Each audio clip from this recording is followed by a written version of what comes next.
I've always had this feeling deep down inside, like I'm meant to do great things that help other people.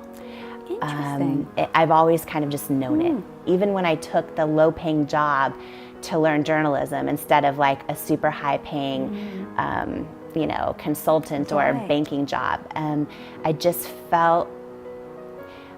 feel like if we get one life, I want to, like, the day I die, which God willing, it's a long time in the future, like I want to literally know there's nothing left in me that could have been used to help someone else. A lot of people, they have a vision. Okay, you're going to take a cross-country road trip. Let's use this metaphor. You're taking a cross-country road trip. In your mind, it's going to be beautiful and scenic and perfect, and you're so excited about it. And then, you know what, about halfway through, you kind of look in the back seat and there's Dorito bags and Diet Coke. Then your car is a disgusting mess, and you're about to pee on yourself. You're looking for the next rest stop. You're like so exhausted and so tired. You're like, you need a break. It's just like, yes, you're living the vision. You're on the route. You're on the road. But be okay with the hot mess. Don't take yourself so seriously. And here's the thing I wish I would have said on day one of Vision Week. For all of you, if you had a clue that you are already living a vision beyond comprehension, that you're already living the most gifted, impossible vision. It's like, yes, you have plans, but God has vision, as you say, right? It's like you have to realize if you're watching this, if you're streaming this, if you have the moment of leisure, the beat of the day to get to enjoy us, to be here for encouragement, to have a worldwide community like this come together every day for you free, you have to understand you already are living the vision. Now the ultimate question is, are you enjoying it? Now the ultimate question, are you giving into that? Are you contributing? Are you earning the vision of your life that you've already been granted? Like my story, Jamie, is, I had a car accident when I was 19, which most of the audience knows. And that accident made me have reverence for life, deeply care about life. And the main theme that came away from that for me personally was when I asked and I thought about my life, I was bleeding out on the top of the hood of this car. And in that moment, when I looked down, I felt life draining out, literally. And I wondered, did I matter? And I didn't like the answer to that question. And I looked up and I had this beautiful connection with the moon and the night and God, my creator. And I just remember feeling a breath of fresh air. I knew things were going to be okay. Something happened. And I had this connection. And I just remember my first impulse if you survive something, I don't know how some people, but I survived something. And I just was like, I will earn this. I will earn this blessing of a second chance. I want to earn my life. I will earn my life. I will earn this gift that I have been given. For me, I'm a person of faith, so I believe God gave us life. And I believe that is a blessing. And I want to earn it. And so I'm already here. Are you earning it by enjoying it and taking pleasures in beauty, surrounding nature, life's gifts, the coincidences, the fun, the obligations too? Remember, you wanted the child, okay? It's like, you wanted the career. You hustled the last 5 nights. You have to enjoy it. You're already living the vision if you only knew. So good. So good. Wow. I think that's huge. Yeah, and I agree with you. People here that are part of Growth Day, that are even just mindful of all this stuff. Yeah, that's huge. They're on the vision. I also think too, Brendan, if you could talk about this a little bit, tell me if I'm wrong here, but I believe, did your car accident happen? Was it somewhere in the Caribbean or Latin or South America? And then didn't you kind of always have this vision one day you would actually live on a island in the Caribbean? And can you talk about like how your experience, if it in any way played part of your vision one day, maybe they were separate, but then also how you spent the years and all of that, having that vision as well, not just to enjoy the day and all those, but just also sometimes it's things, and maybe we never end up living on an island. But just like for you, what did that mean to you? And then how many years went by in between your car accident into when you're now living? We see the behind you. It's so gorgeous out there. But just that whole thing of knowing that vision. I feel like I heard you once share, maybe it was at your event, that, I'll let you tell it. You tell it. Yeah. That you always kind of thought you'd live on an island one day. Yeah, the accident happened in the Dominican Republic. I'm a kid from Montana, so this is a super long story, but I'm a kid from Montana, and I'd been depressed and suicidal after a breakup with the girl I loved, my high school sweetheart. And I basically got the opportunity, a job ad, to go down and work in the Dominican Republic. They needed students, basically people to work for free. So I took a student job, went down there, and worked with an entrepreneur from Montana, and got in an accident. And, but through that accident, that time down there, I fell in love with the Caribbean. And I mean, I fell in love. I'd never seen anything like it. I'm from Montana, I'm from the mountains, I'm from the hills, I'm from the lakes. I'm a river boy. I was like, what? Fell in love with that turquoise, perfect blue water and ocean. I thought, oh my gosh, this is amazing. I got in that water one time in the Caribbean. I was like, I'm alive. And so I said, I just want to live here. And so I did. I went back to college in Montana. And I ended up having this board. I didn't know what it was called at the time, but I had all these things pinned up. I'm sure you all have these things in your dorm rooms or in your houses. You had these things. So I had all these things pinned up. But if you looked, it was all my pictures from the Caribbean. It was like palm trees and just, I didn't know it was like a vision type board. It was just all these things. And from that time to the time we moved down here would be, let's see, 23 years. Almost 20 plus years. I'll do the math in my head in a minute. But in that time, I thought, you know what, Jamie, one day I'll move to the Caribbean. And then a couple of years ago, I was like, why haven't I done it yet? Why am I waiting for retirement to do it? That's Puerto Rico. It's beautiful. I live on a beach. That turquoise water is my morning reality. And it took 20 years. 20 years. But you know what it really took? The decision to do it. Because I could have waited another 15 years. But at some point, you got to go for it. Jamie at some point said, I'm going to start my own cosmetic line. That was crazy. But from that moment you did that to the moment you sold to L'Oreal for $1 billion, how many years was that? 8. 8. Oh, you're so much better at math than I am. Okay, 8 years. So, but it would, if she didn't ship that first product, if she hadn't gone and pitched it, if she didn't try to sell it, 8 years later, she sells the company for $1.2 billion. $1 billion? I always get it wrong. And once you go past $1 billion, it's all just monopoly money in my mind. I don't know. But you got to understand, those 8 years, she also put in an unbelievable, ridiculous amount of work. And difficult days. And I think it's just so important for y'all to understand, sometimes your work and your difficult days, that is living the vision. Don't forget that. Yeah, it's like there's big picture, long-term vision, right? Because that big kind of mission's what helped me get through all the years of rejection. But then also just, every day you are living the vision. You know what I mean? And I love that you started out today with like a real behind the scenes moment. Which, by the way, let me just keep it real here. I didn't know if you'd ever go there on this morning show, because I met you by doing a keynote speech on your stage with thousands and thousands of people in the audience. I have now had the blessing of hearing from thousands of people that you've inspired, right?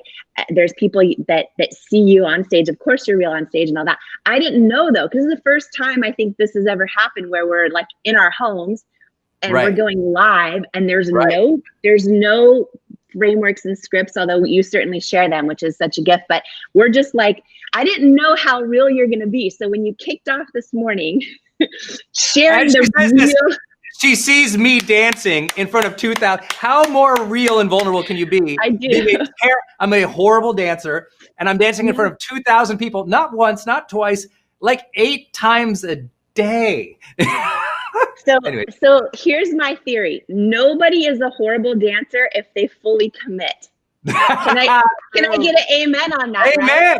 Right? Amen. I'm it out. Listen, anyone out there, whether you're on a dance floor, you're at a Brendan Burchard event, or anywhere else, if the person fully commits, gotta commit. It's the best dancer in the room. Best dancer. It doesn't matter if they're off the beat. It doesn't matter what's going on or how much space they're claiming. If they commit, it's the best. It's the best. And you commit.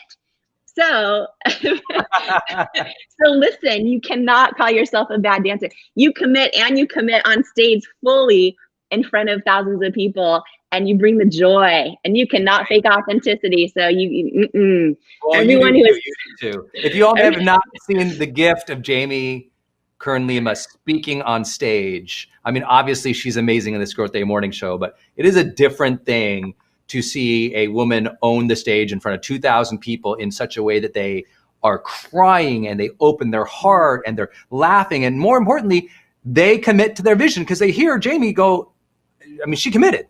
She committed to a vision, and she was okay suffering through we our vision for our life, we think is an end game. It's an outcome. It's a day of perfection. Everything goes good. But the question is, are you living into the vision and enjoying it as it's happening? As it's happening is the magical trick, because lots of people get to the end goal and they're not happy. Yeah. Because it's not about the end goal. The vision is the journey. The journey is the vision. And so if you can feel it and enjoy it, everyone always asks, are you proud of something in your career, Brendan? And the number one thing I'm proud of, and I can say with true commitment and just knowing the industry, I've done it happier than anyone I know. Any of my legends, I'm happier. Any of the people I've had, I just know I'm happier throughout the journey. After, this is my 20th year. I don't know anyone who's been happier along the way, and did it their authentic way, their style. And I'm not saying, because look at me, I'm saying I made sure that happened. I said, bring the joy. I wear a shirt that says, bring the joy. Because sometimes I'm a grumpy bear in the morning. Ask Denise. I'm like, just because I'm a night owl. So some days I wake up as the grumpy bear. Night owls are sometimes grumpy bear in the morning. So I'm just like, actually not grumpy. I just say non-communicative, just more like. So I think it's important, y'all. Live and enjoy the vision. You are. And I think you sharing that you've done it that happy for this long is such a victory. And I just want to say, those of us who, we can make changes to do that. And I'm just speaking as someone who spent a lot of years working 100-hour weeks, and I forgot to enjoy a lot of moments. Like I forgot to celebrate some big wins when they were finally happening. And I'm making shifts in my life right now to enjoy the day more, to bring the joy more, to feel it more. Like truth is, Brendan, in the middle of this book launch, like my book comes out in 3.5 weeks. And so what I'm doing right now is all day press. This morning, I was so tired. I put makeup on top of yesterday's makeup that I fell asleep in for press today. Now, the me before in the past would be like, I would have thoughts of like, I hope this is going to look okay. Now I'm like, this is freaking funny, because how cool is this that I'm just going to like, you know what? I'm going to enjoy it. I'm going to think that it's actually part of the journey, that I'm like blessed enough to have press happening where, you know what, I'm tired, but I'm going to show up anyway, I fell asleep in my makeup, I put makeup on top of makeup so that I have all day press, but I'm going to enjoy it and it's the journey, right? Imperfectly. So you in your underwear with smoothie, me with my 2 days of makeup in a row, and I'm going to pray that the press goes well today for the book launch. But like, it's in it. We're all in it. And I love showing up for it. Yeah. Showing up for it. Showing up. Shout out to Larry King, my mentor and friend who died this Saturday. I've got this clip of him and I talking, and he just goes, those who succeed, they just show up for it more, and we're showing up for the vision. Jamie and I have this vision. We're going to encourage people. It doesn't mean every day we show up with a complete plan and a framework and our messaging figured out. Sometimes it's like we're just, she's getting the final makeup thing applied, and I'm like getting the shirt on. Like it's you have to understand.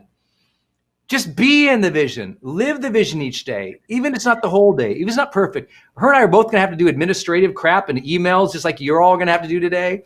But we start the day with intention to be in the vision of personal growth. This is what Growth Day is about. Growth Day. We literally started, I actually own growth.com, the website, but we started the brand and said, no, we're going to call it Growth Day. We're going to call it Growth Day.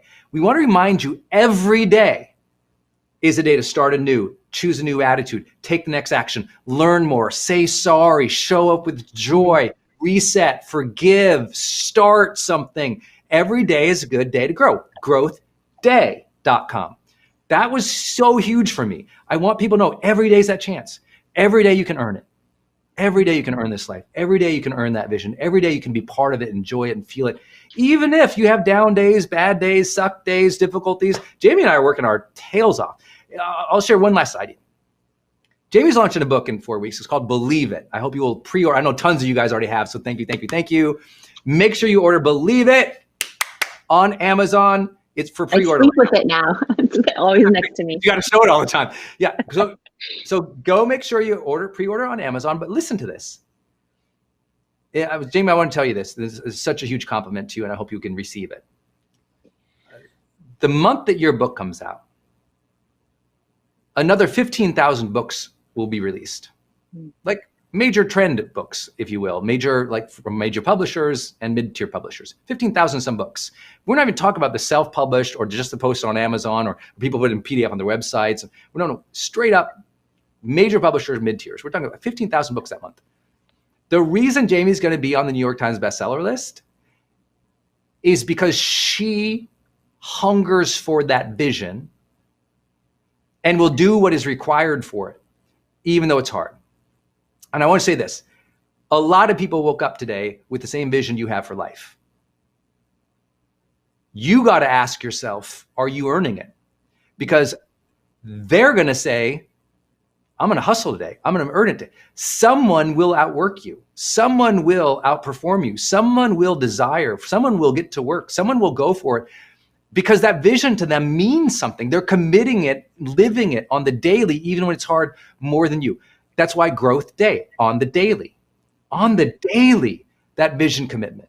So you want that extraordinary outcome. I promise, out of those 15,000 people being published next month, very few of them, 10 will be on the New York Times bestseller list that week out of 15,000. Jamie's going to be there because she committed that vision a year and a half ago and has slayed every day, even though it hurts. So I'm telling you all, commitment to that vision. Jamie, I'm so proud of you for how hard you work because you don't need to. You don't need to, but you want this book to change lives, and it will, guys. So make sure you pre-order it. Believe it. Jamie's book on Amazon. I'm so proud of you, Jamie. You're crushing. What did you learn in this process? Like if you had like two things that came to mind for these folks of like manifesting a huge visionary event, like what two things come to mind? Like, hey, I was able to manifest this because these two things. What do you think comes to mind? Oh my gosh, Brendan. Well, it's wild to answer that because I don't know if I've processed it all. Do you know what I mean? I know you haven't. Yeah, it's like happening in real time. So you guys, right before Brendan and I just hopped on live, we're in the room, we're in a filming room right now, and with other people here, my publisher from Simon & Schuster was just on the phone, and we're processing everything happening live. But I think that, what I would say is just, it all, it starts with believing that it's possible and being willing to put yourself out there. And we talked about this a little bit with just being willing to try something. I had no idea how this would go. It was my first ever live event that I've ever done. Show up every day. Yeah. She showed up for her belief and her dream every day. And now she's, the #1 best new release on Amazon. So already a #1 bestseller, her first book. She pulled off her first event yesterday. 200,000 people watched. Yeah. So why can't you dream? Why can't you try something you've never done before? Why can't you say, you know what? I have this feeling in my heart, and that feeling in your heart has been sown there. She and I both believe in a creator. We believe in God, and there's some divine reason you've been gifted with all of those impulses you have, those dreams. They've been I always say they've been sown into your heart. And if they're there, follow them, work for them, ask for them, dream for them. And if you do it over and over and over for a decade, like she has she did It Cosmetics, and then for the last 2 years. So yesterday was the culmination of 2 years Yeah. And not just her, you know what's cool? It's not just her last 2 years. It's Dean's team mastering the model. It's Sage teams mastering the production. It's Tony building the studio. Like all these serendipitous things had to have happened across 4 or 5 teams and across 19 speakers. All these things happening in all of our lives all had to come together to one day. And it only happens because every one of them is moving their lives forward. Yeah. And so you want to be around the people. This is why we talk about Growth Day so much. You want to be around that spirit of people who are absolutely growing, moving towards their dreams. Even if we can talk about discouragement and we can have empathy and we can be like, life is hard and it's a struggle. We can honor the struggle and just keep moving things forward. Because think about if all those people hadn't been moving their lives forward in the last 2 years, the innovation required to pull off yesterday would not have happened. Yeah. Right? So it all came, it's what Paulo Coelho, one of my mentors and great friends, he wrote the book The Alchemist, best-selling, the most followed author in the world online, and the 5th best-selling book of all time, The Alchemist. Here's what he said in The Alchemist. He says, when you pursue your dream, all the world conspires to support it. So good. And so you think she put this book out there, she put this event out there, and all the world, the last 2 years, is conspiring. Isn't that beautiful? So beautiful. So that just asks, that reminds me. So what is your dream right now? Like you're joining us live right now on the Growth Day Morning Show. What is something on your heart that if you just put it out there, if you put it out there more boldly, if you take that step, if you make that ask, if you ask someone to show up for help, how is the world then going to conspire, right? All the world conspires for you. And you show up each day. And you work with faith. Yeah. How many times was this event in your mind and this book launch in your mind a train wreck? In the last 4 weeks, how many times did you cry? Did you get overwhelmed? I don't want you all to see this beautiful makeup she puts on and this beautiful soul she is yesterday. I've taken off on the morning show. I've taken my makeup off on the Growth Day Morning Show. I just want you all to listen very closely. What you saw yesterday didn't feel that smooth in the manifesting of the dream. Yeah, so good. Right? The output. No one sees the hours and the tears and the frustration and the late night phone calls and texts, right? That we all do. She does, I do. Like we commiserate together. And then when you show up though, it's game time. You show up, it's your Super Bowl. You're ready. You're going to deliver. Like yesterday, she just delivered for 14 hours. 14 hours. So I just want you to understand, it's okay that you look like a hot mess right now. It's okay that yesterday you cried because you felt so far away from the dream. Yeah. Do you show up every day with faith and work for that momentum, work for that growth, work for that contribution, that difference, that impact, that change in your life? Yeah. That's the thing. It's because for years, all these people were working with faith each day to move their lives forward, that then the serendipitous thing could happen. But pull one of them out. Pull. If I hadn't, like years ago, had to figure out the 7-day live launch. That is like the model we all use for challenges now. If Tony didn't pivot from live events in the pandemic, if Dean Graziosi didn't pivot from TV to online, if all the speakers hadn't at some point in their life pivoted from doing their one job to I want to share a message. If all that doesn't happen, it doesn't happen. Yeah. This is one reason you have to, in some way, in my opinion, you got to believe in a God or a higher order or some grand design that's so beyond us, because that seems so magical. Yesterday was a 14-hour movie, and it was a movie of possibility. I hope you'll watch it. You can still sign up to go see the replay. And if you go to believeit.com, is that right? Is that where she's at? Go to believeit.com, becomingunstoppable.com in the Facebook group there. Yeah, the replays are up right now. They're going away. Yeah, and you know, it was something that was so special. By the way, one thing Brendan just said too is like the messy part, right? I think that's so important, because I think all of us sometimes feel alone during that messy part, or like it's just us. There was so many messy parts, so many details, so much hard work, so many tears that went into yesterday's event, but also that went into the book launching today, my first ever book launching today. You use visualization quite a bit. Is that intentional? Because I know that when you had your first big thing on QVC, you went a week early, sat in the parking lot every day, and imagined it going well. And I was like, whoa. she preps like an athlete. I did. After 3 years of rejection and hearing no, and that we're not literally the words, "You're not the right fit for QVC or for our customers." When you hear that, it's really hard to not believe it. So I'd heard that for 3 years, and we finally got one shot. We finally got a yes. We had this 10-minute window and to sell our product. And anyone who's a business owner out there will kind of understand this, that we were only selling 2 to 3 orders a day on our website and barely surviving. And to take this one shot on air, we had to sell over 6,000 units of our product to hit their sales goal. Yeah. And so we had to figure out how to literally get an SBA loan, borrow money to manufacture it, to ship it to them, to get this one shot. And it was consignment. So if it didn't sell, we'd have to take it all back and we'd go bankrupt, right? So you should never say yes to this unless you're totally desperate and you're going to maybe go out of business anyway, which was the case that we were in. So, we said yes. We'd finally got a shot, and I felt the weight of the world on my shoulders. I flew out and I sat all alone in this rental car out front of their building for a week, literally imagining. And I was like, and by the way, Tom, at the time, I was not trained on how to do this. I was like, I think Olympic athletes, they imagine themselves like landing the triple axel or like, standing on the podium. I'm like, that's what I'm going to do. And I sat in that car and I imagined the sold out sign coming up across the screen. I imagined, my message connecting with real women watching at home. I imagined all those things.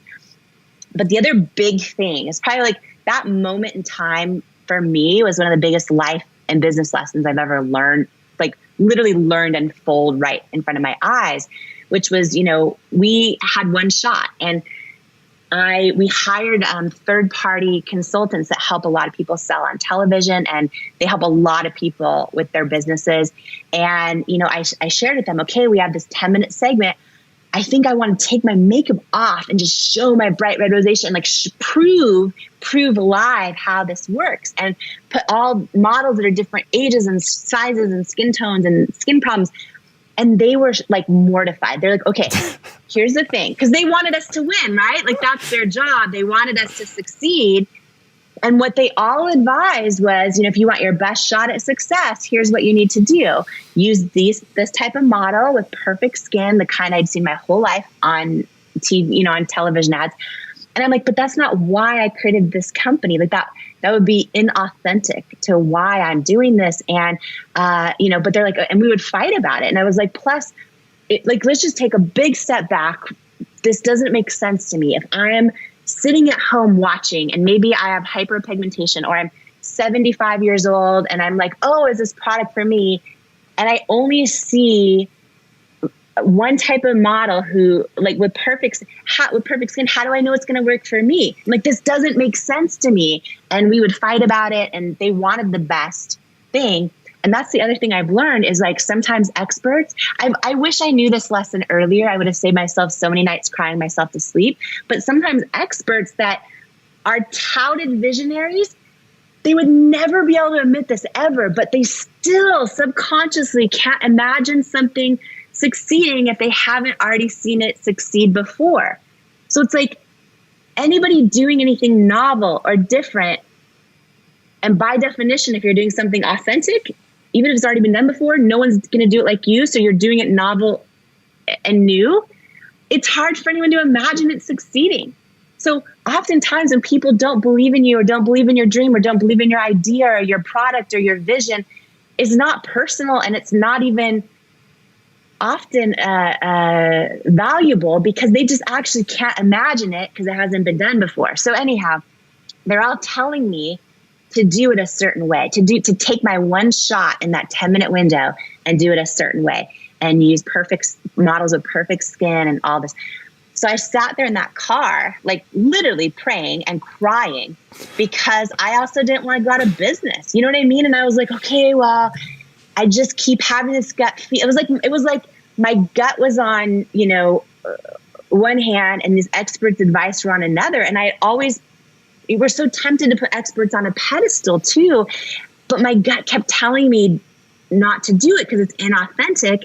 So then I'd have thoughts like, okay, well, maybe I'll try it their way and I'll build success and I won't go bankrupt. And then I'll try it my way. I had all these thoughts. And that's why one of the things I talk about in the book is the idea that like authenticity alone doesn't guarantee success, but inauthenticity guarantees failure. And I knew that. And I just sat there in that car and I imagined who was going to be watching. And I imagined like that person sitting at home. And I made this decision that I would rather have her, whoever she was, I'd rather have her look up on her screen and see me taking my makeup off and showing all different types of women and calling them beautiful and meaning it. I'd rather have her look up on her screen and feel like she's seen and like she matters and like she's enough, even if she buys nothing. If she's going to give me a few seconds of her precious time, I'd rather do that than sell a shit ton of product and stand for nothing. And it was that moment where I knew what I had to do. But sometimes we know what we have to do, and it's really freaking scary. And I remember that I got my one shot and I was in the QVC studios and I see the countdown clock and I know we're about to go live with 10 minutes to 100 million homes. And what I learned also, Tom, was, you're not guaranteed that 10 minutes. Like if you go live and you're not hitting the goals, like a minute or 2 minutes in, you can get your time cut live. And then you're like, oh gosh, I'm totally screwed. And you can't, I've also learned this now, you can't try to sell because then nothing sells, right? You can't fake authenticity. So it was so much pressure, but it was like I knew what I had to do. And to how you started this interview is exactly why we succeeded. It was like, I remember the clock went live and it was, and I remember it was like 9:59, 9:58, and I was freaking out and my hand was shaking like crazy, right? And it was like maybe a minute left when the host was all of a sudden, and I didn't know how it was going, but I knew our time didn't get cut yet. And there was about a minute left and the host started doing what they call a shade countdown, meaning, okay, we're almost sold out of the deep shade. There's 200 left in the day. And I'm like, and then I remember at the 10-minute mark, literally the sold out sign I envisioned so many times comes up across the screen.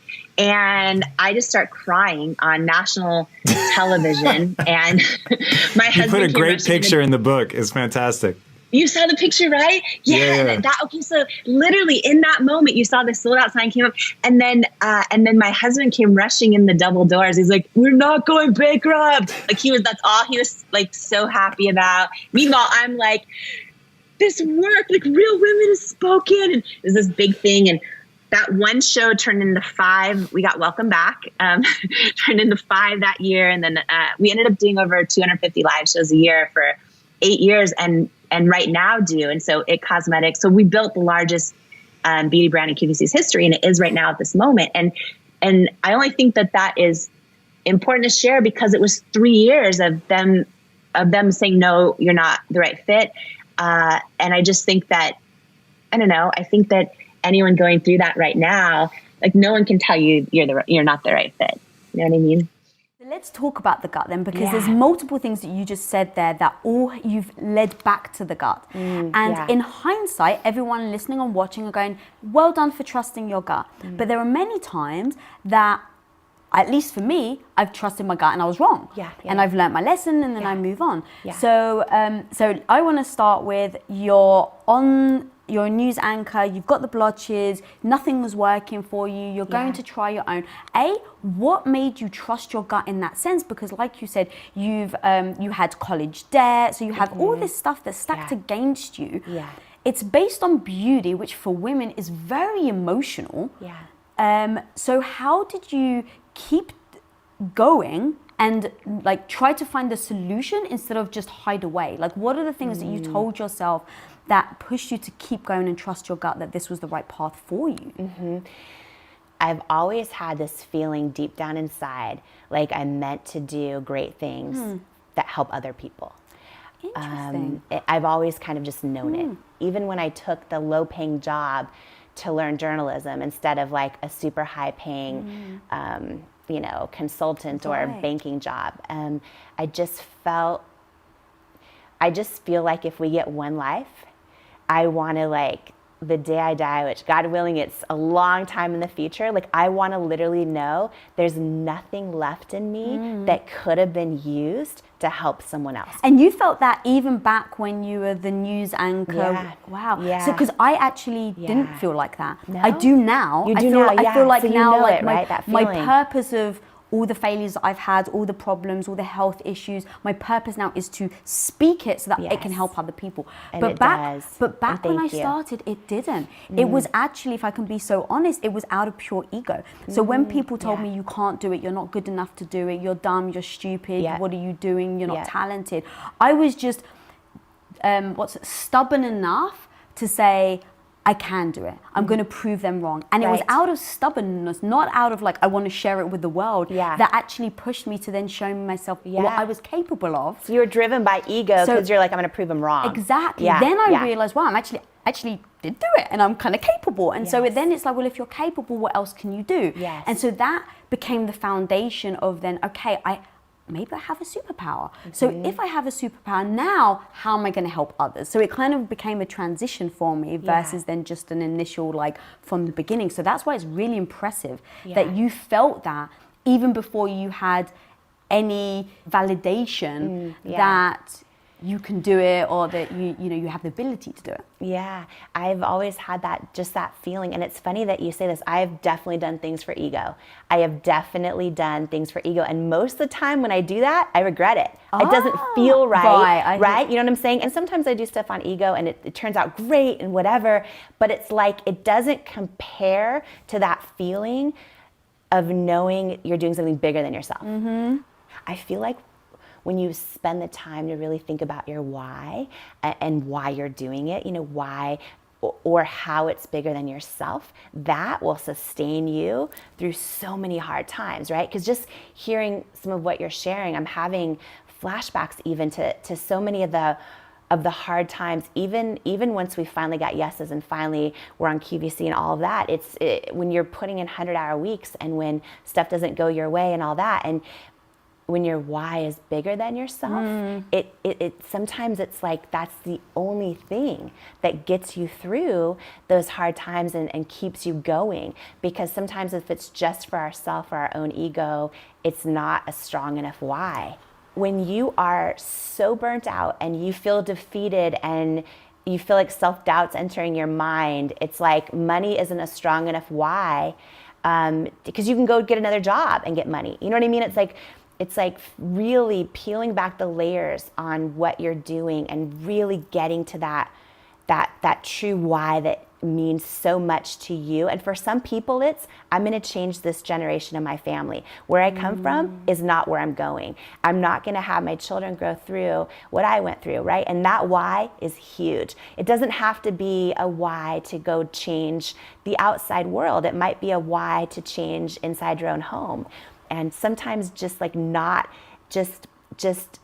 giving up and just keeping going is the difference too in making it. You know what I mean? Oh, so how do you do that then when you're in a moment? So you've got your why, very strong why, you're going to impact women and how they feel about themselves. It's not just like you want to make them super glamorous. It's like you're going to change how they feel about themselves. And that can lead to so many incredible things, being a better mother, being a better wife, being a better employee, a better business owner, whatever it is. I think that can really lead to something.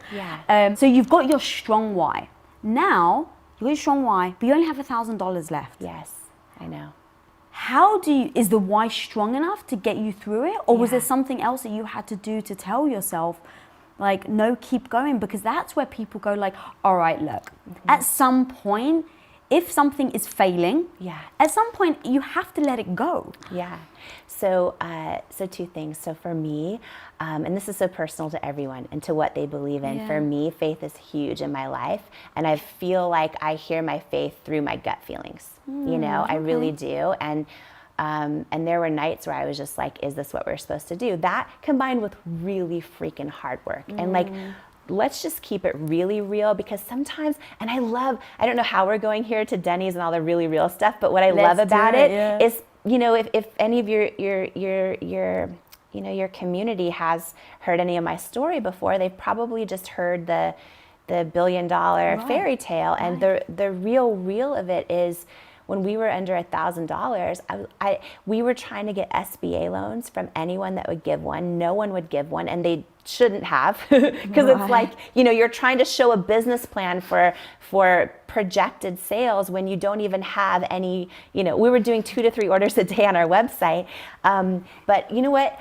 It's a choice. I chose, instead of having a job that paid me a salary, I chose to be an entrepreneur. And it's like, okay, but you got to hustle, and you got to, sometimes that's what you have to just do. Because you didn't take like a day off, right? You guys, you and your husband worked like 100-hour work weeks, 7 days a week for 10 years. For 10 years. And I think like you said, it's important to stress that. You freaking busted your ass. Yeah, we did. And it was like when we got down to $1,000, we went and spent part of it on IKEA desks to put in the living room, because we had an in-person office tour with California Bank and Trust, which was the last bank that was going to consider giving us an SBA loan. And but that, we got the last person said yes on the SBA loan, which kept us alive a little bit longer. We were still only doing the 2 to 3 orders a day from our website, and right around that time we got a first yes finally for QVC, but we had one shot and only 10 minutes.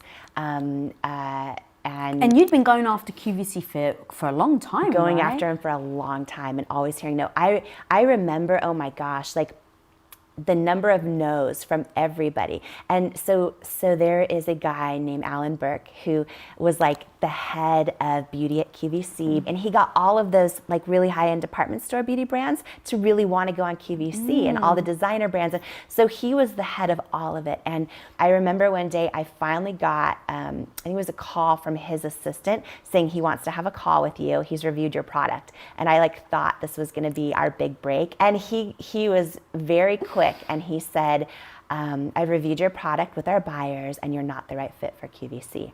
I'm sorry, and I wish you the best of luck. And I just remember crying myself to sleep that night. And just, have you ever like had something happen where, that goes wrong or doesn't go your way, and then like the next day you wake up and you like hoped it was a dream? Yes. And then you're like, it wasn't. You have to relive it almost, yes. Yes. So for you, in those moments, you're hearing no over and over again. Most people would have stopped at number 1. Yeah. A lot of people would have stopped at number 2. Majority would have stopped at number 3. You kept going. This was like years and years and years of you like hounding Sephora and QVC. And so what is it? Is it just your innate ability to get back up? Or did you have to coach yourself in your mind to say, no, you believe in this, remember your why? Like, what does that actually look like?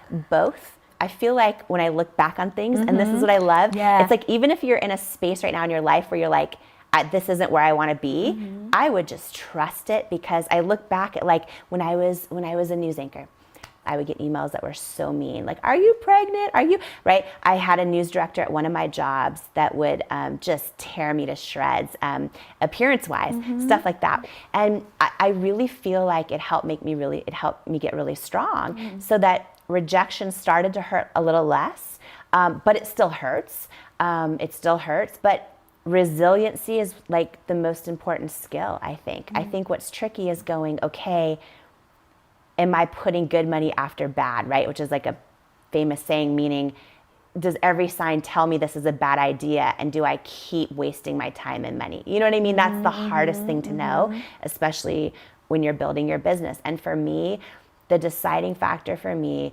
was praying about it and realizing that I needed to keep my faith bigger than my fear, because I just felt in my gut what I was doing mattered and it was needed. I think fear kills more dreams than like almost anything else. Self-doubt and fear, I think, kills more dreams than almost anything. I was reading that famous Jay-Z quote where he says, the genius thing we did was we never gave up. And it's like, it's so true sometimes.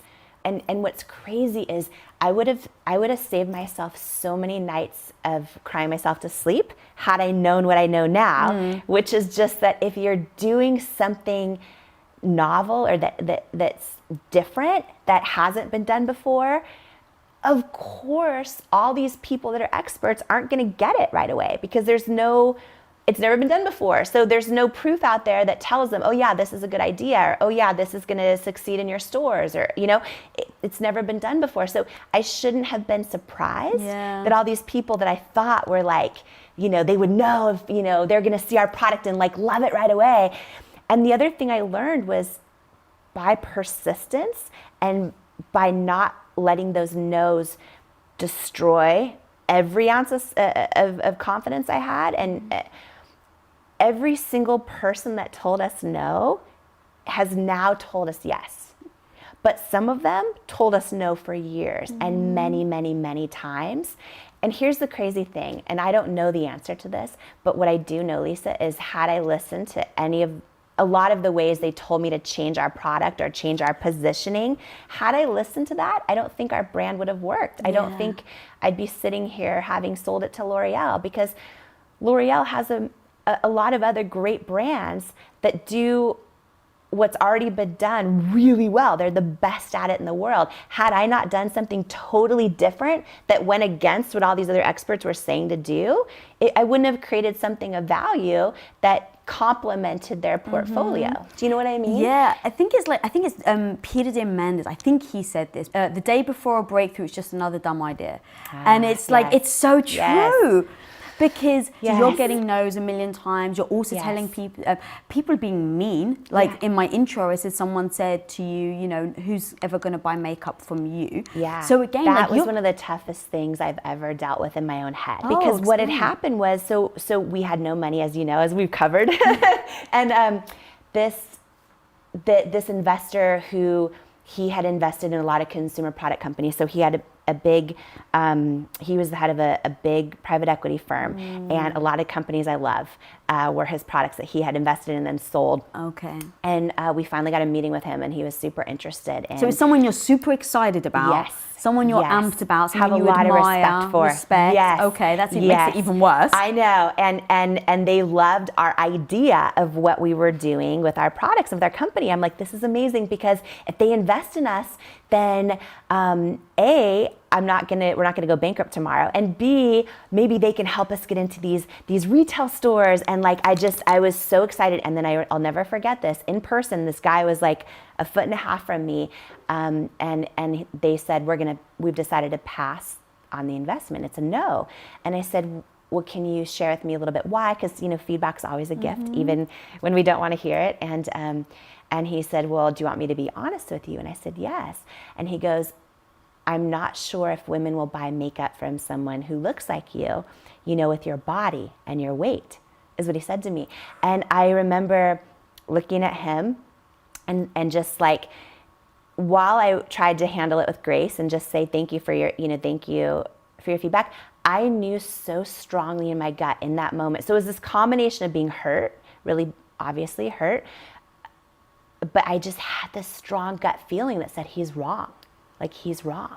And sometimes you just need to like bust out Google and just inspire yourself. So I remember after he said that, just for myself, I would look up so many of the people I admire most, who I think are just making huge changes in the world. And I would ask myself, if they changed their body, would they do better? No. Like, if they got all skinnier, got all whatever it is, like, people that change the world, what they look like, I think is irrelevant. I think it's how they feel, it's their heart, it's their intentions. And I would just, you know, fill myself up with stuff like that, just to get myself back to that place of confidence again. And when we finally, so here's the thing, we got to a beauty show, this big beauty show in New York City. There were 6,000 women there. And they walk the show. And what happens in the show, this is how we got on QVC, by the way. If you're a brand that's had a new product launch that year, you can pay money to go there. You get a 3-foot table and you demonstrate your product. And so we had signed up to do it. And the hope by doing this is that the 6,000 women walking and testing out all the new products, that one of them will, you know, work for a department store and get you in there, or one of them will, you know, or they'll vote on your product and you'll get one of the awards. So we were there doing that, and QVC had a huge booth there. And you're supposed to stay, you're not allowed to leave your 3-foot table, but I kept like trying to sneak away to see like if there were the buyers at the QVC booth, and I'd rush back to my table. And what I didn't realize is one of the women that I'd been showing the product to was a QVC show host, and I didn't recognize her and at the time, and I don't know if I was just spacing out or what. And so I was showing her the product and like telling her how much, why it exists and why it's different and special. And she said, my name is Miss Lisa Mason. I'm a QVC show host. And I just looked at her and she goes, I want you to know, I think your concealer is really special, and I think our women at home, our QVC gals, they would love this product. And I want you to know, I just went and told the buyer, I think we should have your product on. And I looked at her, and tears just started streaming down my face, and I think I freaked her out. She's like, oh, sugar, I don't have any, she's like, oh, what did I just say? Yeah, she's like, I don't have any power to get I just want to let you know I did this, I believe in you. And I was like, thank you. And I was like, can I send you product? She's like, no, sugar, but I just want to let you know. So long story short, we got a meeting at QVC, and we got a yes. But what that meant was we have 10 minutes, one airing of 10 minutes, and you either hit their sales goal or you don't come back, right? And what I know now that I didn't know at the time is you might have 10 minutes, but if you're live on the air and you're not hitting numbers, all of a sudden your clock will go from 10 to 6. And then you're like, and you can't panic, and you have to have fun, and you can't try to sell, because the second you try to sell, nothing sells. Nothing sells. Nothing sells. So, and it'll be at 6 minutes, and like if it's really not doing well, it cuts to 2. And what's so hard is you're live on national television, and in the back of your head, I just lost a product, or I just lost, it's so much pressure. Thankfully, I didn't know that part in the first airing, but what I did know was we had 10 minutes and we had to hit a sales target or never come back. And we needed to sell over 6,000 units of our concealer in that 10-minute window. And I just felt like, okay, if women can see this live on television, how it works, and they can see how it will, change their lives, I can show it live on TV. And I just felt like this is it. And then here's where this appearance stuff resurfaced, right? And for any woman out there or man who struggles with do what I look matter? Does my weight matter? Does my size matter? Do my clothes matter? It sucks when sometimes things all around us tell us they do, right? And this is a moment where I had to make a decision where everything was on the line for my business. And what had happened, Lisa, was we had met with there's all these outside consultants, and they help a lot of people do well on television. And they'll give you advice like, here's how you do your demonstrations, and here's the type of models to use, and here's what to say and not to say. And when I met with all the consultants, they all told me I needed to do this formula to work on air, which was cast only perfect skin models, all the same age and skin tone and blah, blah, blah. And I'm like, okay, but I want to show my bright red rosacea and show how this works for me. And I want to show real women that are different ages and have different skin problems. And I want women all across the country that have never seen a model who looks like them and skin that looks like theirs. I want to show them live why I made this product. And every single consultant said that will not work. And if I want to have any chance of succeeding in my business, that I will do what they're saying, which is to do the formula, the only formula that had ever worked in beauty. And it was the most stressful probably moment of my whole career and decision of my whole career, because everything was on the line. Yeah, break it down, and then how you decided to just ignore them and do your own thing, because like you said, everything's on the line. What did that process look like for you, where you said they're experts, but I'm still not going to listen? So I was freaking out. I flew out to QVC a week early. I love the honesty, by the way. That's oh my gosh. It was, and it's so funny. Because we had no money, so I took this, it was 3 or 4 connections, because it was the cheapest way to get to Philly. I got there, I was in a rental car, and I drove to the QVC parking lot every single day for a week, and I sat there, literally trying to envision what was going to happen in that 10 minutes, almost like the way I imagine Olympic athletes envision success. And I just knew in that moment, like I knew what I needed to do. I knew that if I went on QVC and did what everyone else had done, maybe my business would have succeeded at that time. But it wouldn't have been authentic to who I am. I'm not a makeup artist. I don't do makeup artist looks on people. It's not why I created the brand. It's not my why. So I would have been putting money and fear above the why I did this. And I just remember sitting in the parking lot and knowing even if I try and I go out there and I show my bare face, which is the last thing I want to do on national television, showing my bright red rosacea, but it wasn't about me. It was about, I wanted to shift culture and beauty. I wanted there to be models that look like real women. I imagine real women all across the country who have forgotten that they're beautiful and have forgotten that they matter. And I realized in that moment, if I don't sell and we miss the sales goal, at least for that 10 minutes, there will be women that turn their television on and they see models, aspirational models, who I'm standing on television calling beautiful that look like them. And I'm showing women with skin problems and issues, and I want them to know we're all in this together, like we've all got this. But it was so scary, and I remember the camera goes live, the clock's at 10 minutes, and I remember it started counting down.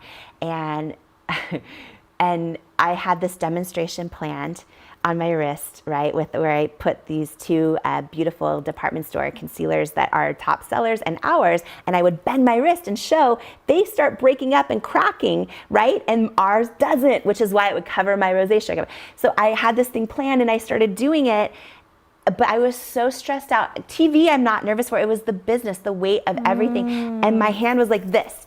And I was like, just like shaking like crazy. And I was trying to show, and finally Lisa's like, thank you, sugar. And she shoves my hand under the podium that we're presenting from.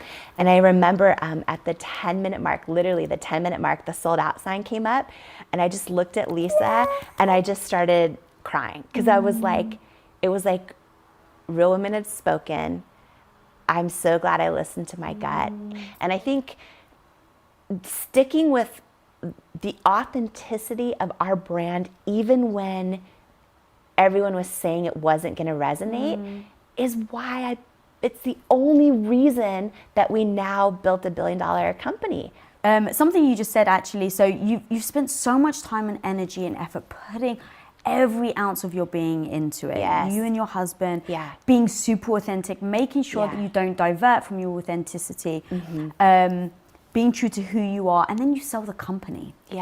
How do you gain and keep momentum? And that is the hardest thing we've been joking about so many times. It's like sometimes technology gets in your way, sometimes your spouses gets in the way, sometimes sometimes life gets in the way, your health gets in the way. But you know what? If every day you can sense that you brought a little bit of intention to the day, and you took just a few actions towards the things that matter the most to you, and you realigned with the best and the highest, truest, strongest part of you, even just for a minute, an hour, you took a breath, you're good to the kids, you have good intentions, you're working hard. I can tell you each day can be fulfilling. And if we're going to have momentum towards something, let's have it towards a fulfilling life. What do you think, Jamie? I think it's so good. And I think a lot of times, people tend to feel like, oh, I fell off of I fell off the track. And I got off track and whatever. And it's like an all or nothing thing, right? And sometimes when you've lost momentum, it can feel like it's easier just to stay not on track, right? And it can feel heavier or harder or more difficult or more challenging to get back on track with your own momentum. And I think what's been so powerful about this week is this idea of, oh, it's okay. You give yourself grace if you feel like you've lost momentum. But taking that one step, right? Like taking that little thing and could you talk to Brendan about just the power of how momentum builds and also I was thinking about this morning when I was out doing my walk. Just this idea, because you talk a lot about summoning joy, and you know what I mean? Can you summon momentum? And I'm curious what you think about that. Well, most people are summoning momentum every day, but it's unconscious, and the momentum might not be in the direction they really want to go in. Right? Every day we are summoning something, whether we will acknowledge it and take responsibility for it or not. Yeah. Our routine patterns, behaviors, thoughts, efforts, they're leading to something, and they're probably leading to exactly how you're experiencing life now. Like our life now is not a culmination of how the week is going. It's what were those decades of intention you had? What were those decades of showing up when no one saw you showing up, right? Like our life, when you're in your 20s and your 30s, you now get to go, oh, it's decades. When you're in your 40s and 50s, it's decades of a pattern, of a rhythm. Denise and I were talking about momentum this morning and how to get it, like positive momentum. And a couple ideas I'll throw by you. One, she said the importance of momentum is a result of a routine. Like you need, we always talk about it. You have to have scheduled time. You have to do it. She said, you just have to, it has to be a routine. So that's just what you do. First, set a routine. And the best way to set up routines, guys, when people struggle with that, is called anchored habits, which is if you want momentum in your life, anchor a new routine or habit on something you already always do. So let's say you want to have a healthier lifestyle, and every morning you tend to walk or drive your kids to school. Okay, well, that's something you already do, walk or drive kids to school. Then what you do is go, right after that, go to gym or come home and work out on YouTube. Like, it's like you're already doing whatever you are already doing, anchor before or after that, your new habit you're trying to create. And now it's just something you do. It's something you're gliding it in there. So that's establishing routine. Denise also talked about the importance of making sure that you integrate or have identity with the wins and the progress. But the favorite thing she said this morning, and I'll stop, favorite thing she said was she always had special projects. And I thought that was so mind-blowing, almost profound. It's like, if you want momentum in your life, sometimes you're just doing the grind, you're doing something every day. It is routine, it is rhythm. But you got to have something. There's always a special project that you're working on that you feel like it's your little secret skunk works project, and you're tinkering and you're working towards it, or it's a special project you're doing to get better on the side that's going to help the main thing. But it's like special projects. I always think of like, I'm always working on a special project, so I feel momentum in my life, even if this thing, like running my big online business, that's just something I do every day. But so I have this special project of writing a book. And now it's like, I'm that special project has momentum. I feel great about life, even if the big thing isn't going as fast as I want. That's so powerful, because sometimes we think the momentum we need to feel is in like the day-to-day job or in the thing. The main thing. But it's like, that's a whole nother way, not only to bring joy. I love what Denise said, but like having a special project and maybe your momentum is there, right? One thought too that comes to mind is a lot of people say, well, I want to try to feel more gratitude in the day. And, there's, I'm trying to remember who shared this a long time ago, and I thought it was so good. And I started doing this in my life, just that even every morning, the second you wake up and before you put your feet on the ground, just saying thank you, whether it's to God or thank you. Wow, I'm alive today. Like I feel the air like entering my lungs today. I'm opening my eyes and I see the ceiling or the colors around me in the room or whatever it is, right? And just literally, if that becomes a daily habit, you start building momentum of gratitude in your life, right? And it's so simple, because a lot of people are like, I try to meditate and it's like, I can't, and then they stop, and all the things they're trying to implement in their life. But sometimes just the simple things, because one of the things you and Denise talked about that's so good is attaching something to something you already do, right? So in the morning, we already wake up and maybe it's like hitting your alarm or whatever you do, but maybe it's before you put your feet on the ground, just like taking a second and saying, thank you, God, I'm alive, thank you, universe. Wayne taught me that. Wayne Dyer taught me that. Okay. Yeah. So his whole good. thing was he turns out of bed, he puts both feet on the ground, closes his eyes, just really centers and says, thank you. Thank you. Thank you. He says it 3 times. Like that's his rhythm. And I just love that. And do you do that? Do you do that as a practice? I do that. I wouldn't say as a good practice. I miss it. I would say I miss it 60% of the time. So I miss it a lot. But the good news is I've got so many other gratitude practices. Denise and I walk, Right. and we walk. I try to make sure the first few things I talk about is something I'm appreciating or grateful for. It's been something I've been working on in my own life. The high performance planner that I use forces it every day. I don't have a choice. It's like, that's one of my routines. I do that. The planner gives me the momentum. It gives me that mindset. So I fill out the high performance planner every morning, and it's essential because I'm Denise will tell you, I'm a hot mess without some routine in the morning to get me going. So I'm not, a lot of people can start the day and they are just on fire and they are good to go and they are super smart and focused. I am not that. I need a morning routine to lock in my mindset, to lock in my intention, to know what the heck I'm supposed to do today, to just get going, so whether that's a workout, movement, green tea, coffee, whatever's going to be that day. I just need a little bit. I'm not one of those get up and go guys. What I love so much about you sharing this, I just have to call this out because so many people, millions and millions and millions of people now, millions and millions and millions of people now know you for your whole library of New York Times bestsellers and for all your high performance research and habits and planner and all the things. And, they know that Oprah and her whole team, there's so many people go to you to live their best life, for a better life, to perform at the highest levels. And I think what's so cool about this Growth Day morning show is you are also sharing like the real stuff in the sense of the impact those things have on your life, but that you are also just like so many of us, where to share that you're a hot mess in the morning, if you didn't have these, this is really powerful because sometimes people like, you guys, let me know in the comments if you can relate to this. Sometimes, and even with the launch of my book, Believe It, now that I'm reading so many people's stories and everything, I realize that, oh my gosh, so many people think like momentum and motivation are things that happen to other people, or they're just Right. kind of that way, or they're just born that way, or they're, that kind of thing. And I love so much, like the day that you the day that you had the blender with your smoothie and you're talking about how you almost missed the show, all the things, right? I almost miss the show every day. I'm sorry to interrupt. Listen to this, y'all. This show started at 7:30 a.m. Pacific today. Yes. Okay. Yes. And I'm in Pacific time. I was out of the shower at 7:14. 7:14. Came to the computer, checked a bunch of stuff to see what's going on with Facebook because they're not letting us stream in there. Jerks.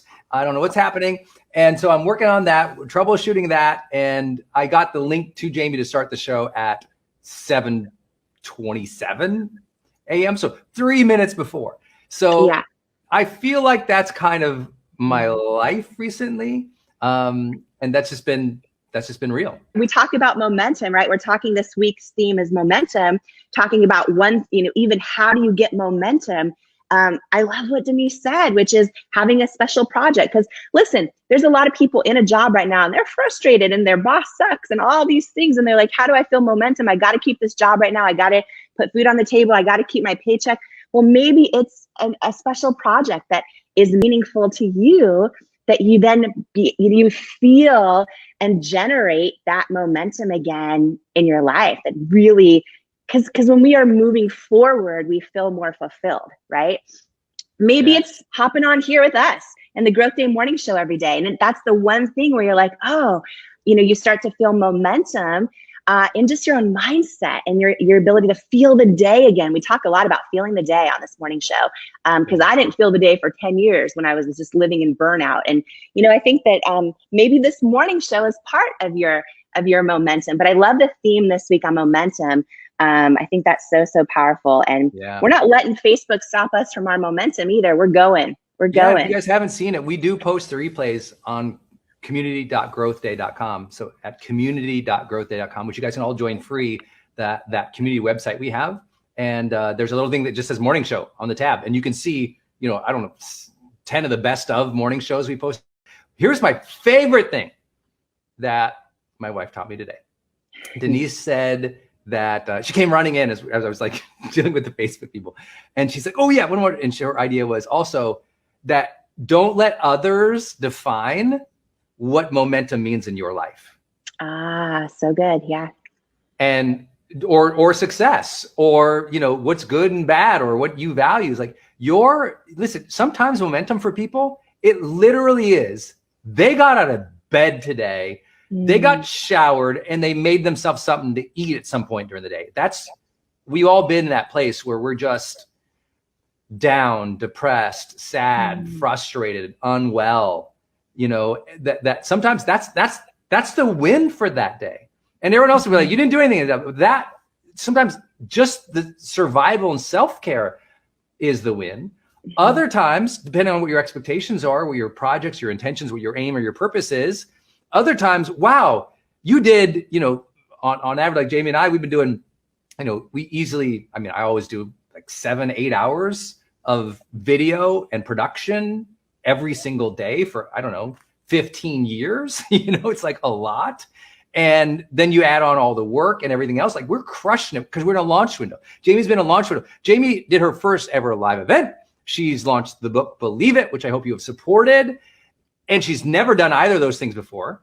So she had, you know, this is after building a huge business. And now it's like, these have been special projects for her in so many ways, and her mission, her purpose. And if you looked at what she's done in the last 6 months, you'd be like, that's impossible. That's impossible. But you don't have to compare yourself to her or to me or your Uncle Fred or Aunt Jemima. You don't have to compare yourself to nobody. It is, what is it for you? And are you showing up as your best self? Are you each day gaining more momentum towards building the lifestyle or the dream or the character, the personhood of who you want to be? Real momentum is ultimately growing more into the fullness of ourselves, growing more into the beauty and the full potential that God has gifted us. That's real momentum, but you don't always have days like that. Some days, Wednesday sucks, you know, and Wednesday just sucked. Don't be mad at yourself on Thursday and now get worse momentum on Thursday because you're measuring yourself based on unrealistic expectations of yourself or other people. Brendan, when we feel like, oh, all of a sudden, like to your point, we had a bad Wednesday, right? And then boom, it's easy to have negative momentum. What do you do when you are all of a sudden aware that you are having negative momentum? Like, in all the coaching that you've done over the years, I'm sure this has come up a lot. And how do you stop that and reverse it? Yeah. First, you realize you got to own that. You got to own that that negative momentum often comes from your negative thinking. And your negative thinking is, why is this happening? What's wrong with these people? Why am I so dumb? And we start negative self-talk. It all begins with self-talk. Yeah. So we have to, first and foremost, let's observe and be mindful of what is our self-talk right now. And I teach this concept called RWID, relative weight of importance and duration, which is how much weight and importance do we give to like these thoughts that are hurting us or negative? And if you want to turn it around, you got to start a new, more affirmative, like affirmation-based self-talk, which is honoring of yourself, which is honoring of what you're trying to do, which is honoring of life and God and spirit and purpose. It's realigning with honoring life versus dishonoring self.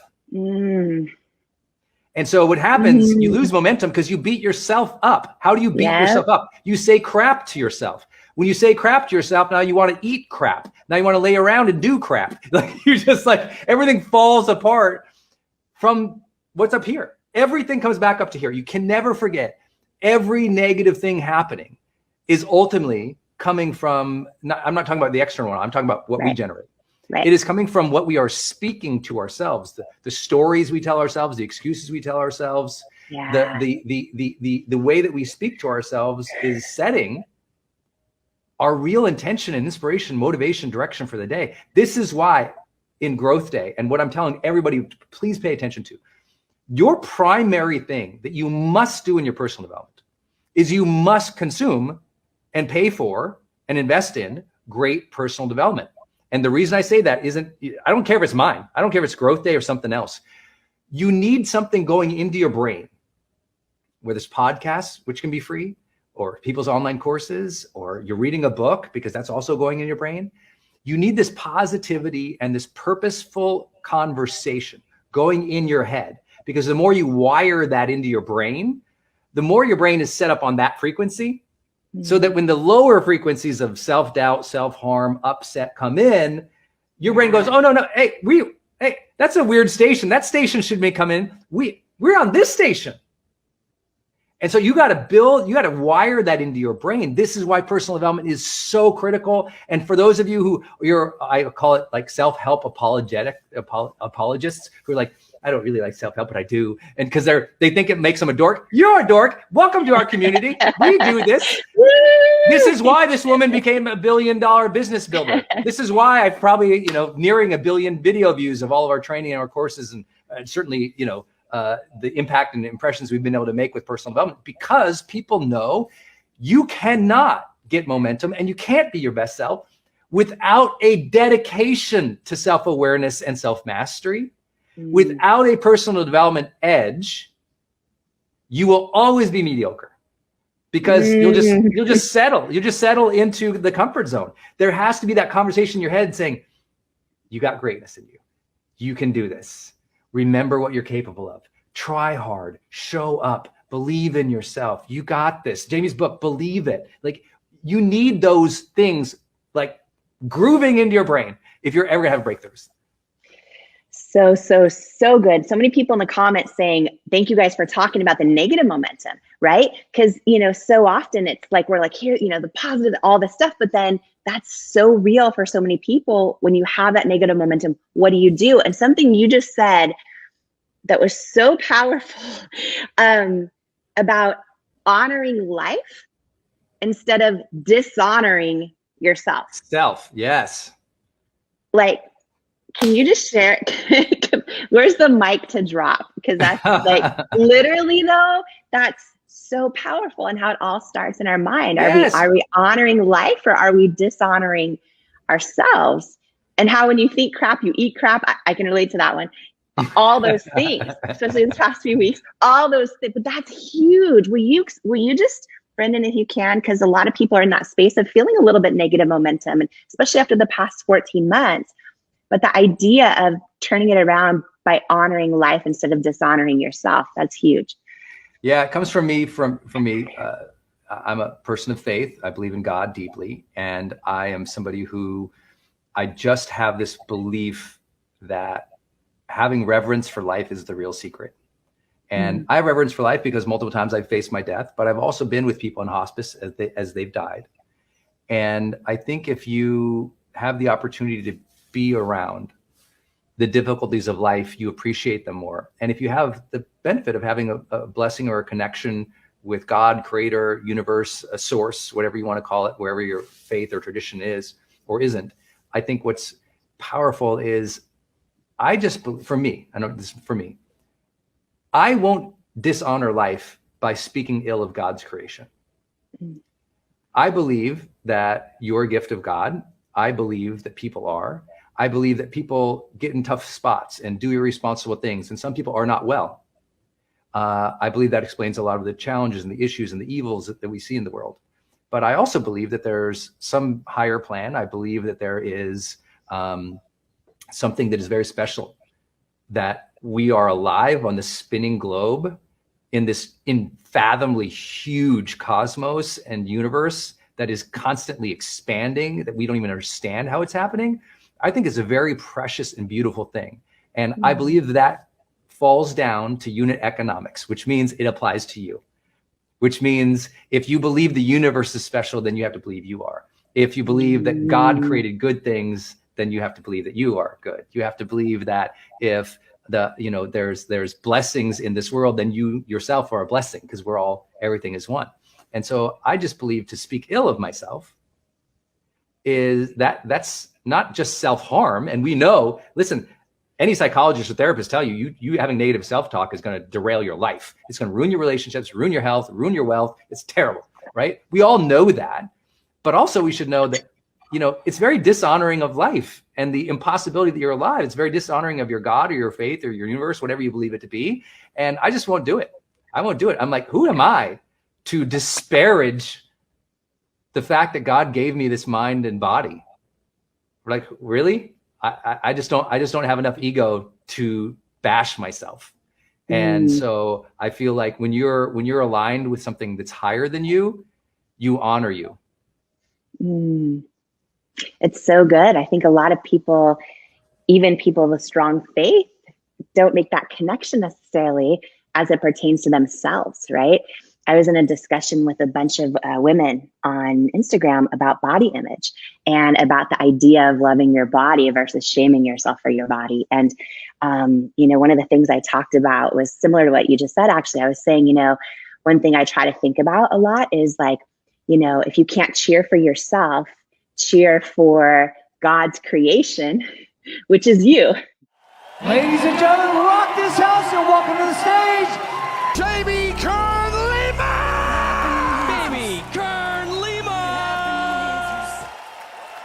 Every single one of us has had someone tell us we're not enough. Every single one of us has had someone say words to us that hurt.